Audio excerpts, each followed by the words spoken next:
হঠাৎ করে কি উপলক্ষে কেক অর্ডার করতে গেলাম, একটা মিনি ব্লেন্ডার অনলাইন থেকে নিয়েছি, সেটা রিভিউ দিব আজকে। আসসালামু আলাইকুম, ওয়েলকাম টু নিউ ব্লগ। আশা করি আল্লাহর রহমতে আপনারা সবাই ভালো আছেন। অনেক দিন পর একটা লং ভিডিও নিয়ে হাজির হলাম আপনাদের সামনে। বিকাল থেকে প্রচন্ড ঝড় বৃষ্টি শুরু হয়েছিল, মনে চাইছিল জাল জাল কিছু রান্না করতে, তাই পাস্তা রান্না করে খেয়ে ফেললাম। পাস্তা সিদ্ধ করে ফুটিয়ে রেখে এক পাশে রেখে দিয়েছি। রসুন কুচি, পেঁয়াজ কুচি, মরিচ কুচি, আদা কুচি দিয়ে কতক্ষণ ভেজে রেখে তার মধ্যে গোস্ত, ছোট ছোট মাংস কুচি করে রেখে এগুলো দিয়ে ভালোভাবে ভেজে নিয়েছি। তারপর সয়া সস ও টমেটো সস দিয়ে কিছুক্ষণ কষিয়ে নিয়েছি।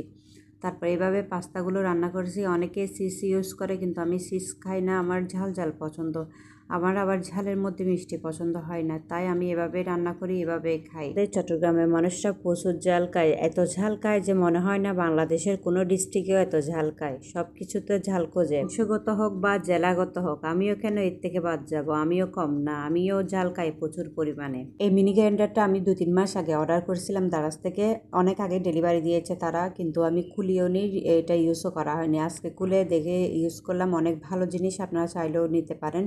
এটা বিশেষ করে শুকনো খাবার আপনি যদি গুঁড়া করে আপনার বাচ্চাকে দিতে চান তাহলে এটা ঠিক আছে, এটা মোটামুটি কার্যকর। কিন্তু অল্প খাবার দেওয়া যাবে, অল্প খাবারে গ্রাইন্ডার করতে পারবেন আপনারা। বিশেষ করে বাদাম জাতীয় খাবার এটি অনেক উপকারী, এটা কাজে দেয় আপনাদের জন্য।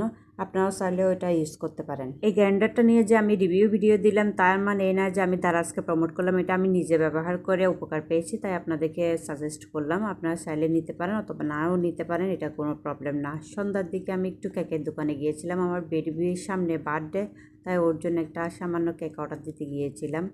সন্ধ্যার দিকে যেহেতু অনেক বৃষ্টি পড়ছে, বাচ্চার কাপড়ও শুকায় নাই, বারান্দায়ও প্রচুর পানি চলে আসছে, তাই বাধ্য হয়ে জানালায় কাপড়গুলো মেলে দিলাম। বাচ্চার মায়েদের এই একটাই টেনশন, বৃষ্টি পড়লে যে কাপড় কোথায় শুকাবে সেই নিয়ে আর ঘুম হারাম।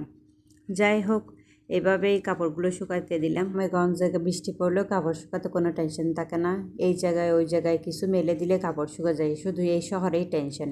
এরপরে কিছু ফ্রিজে আগে থেকে বাজার করা মুরগি ছিল, ওইগুলো বের করে কেটে দিয়ে পরিষ্কার করলাম। বাচ্চার মায়েদের একটাই, বাচ্চা কখন ঘুমাবে, কখন কাজগুলো সেরে নিবে। বাচ্চা ঘুমাইছে, তাই নিজের কাজগুলো একটু ফ্রি টাইমে করে নিচ্ছি। মুরগি দেখে কখনো ভুলেও ভাববেন না যে এগুলো আমাকে ডিসকাউন্টে দিছে। এরপরে কতগুলো মশলা ছিল, এগুলো বেটে নিলাম। আমরা আবার বাটা মশলা ছাড়া খাই না, বাটা মশলার স্বাদই আলাদা। মা চাচিরা তখনকার দিনে দেখতাম বাটা মশলা দিয়ে রান্না করে খেত, অনেক মজা হতো। আমিও তাই একটু একটু করি। আর আমি বাজার করার পরে বিশেষ করে মাছ মাংসগুলো ধুয়ে রেখে ফ্রিজে রেখে দিই, যাতে রান্না করার সময় কোনো ঝামেলা পোহাতে না হয়, সেজন্যই এভাবে করে রাখি। এগুলো হচ্ছে রুই মাছ। রুই মাছগুলো ফ্রিজ থেকে বের করে নেওয়ার পরে লবণ হলুদ দিয়ে কিছুক্ষণ মেখে রেখে তারপরে একটু তেলে গরম করে ভেজে নিয়েছি হালকা করে। এরপরে ঢেঁড়স আর মাছগুলো একসাথে পাতলা করে ঝোল ঝোল করে রান্না করেছি। এই বাইরে বৃষ্টি পড়লে আমার একটা সমস্যা, আমার একটু মন চায় সবসময় ঝাল ঝাল খেতে। কি সমস্যা আমি বুঝি না নিজেও, তাই আলু সিদ্ধ করে শুকনো মরিচ তেলে ভেজে নিয়ে আলু ভর্তাটা করেই নিলাম। আর যত ভর্তা বাটনা বা শিলনোড়া থাকুক না কেন, হাত দিয়ে যদি আপনি ভর্তাই বা না করেন তাহলে ভর্তার আসল স্বাদ কখনো পাবেন না। যে যাই বলুক, আমি হাত দিয়ে চটকায় চটকায় ভর্তা করি, এতে যদি মাখামাখি নিয়ে আপনাদের কোনো সমস্যা হবে না আশা করি। কে কীভাবে ভর্তা বানাই আমি জানি না, আমি এভাবে বানাই। এটা হলো আমার আজকের রাতের আয়োজন, আলু ভর্তা আর মাছের তরকারি। আসসালামু আলাইকুম, দোয়া করবেন, সবাই সাপোর্ট করবেন।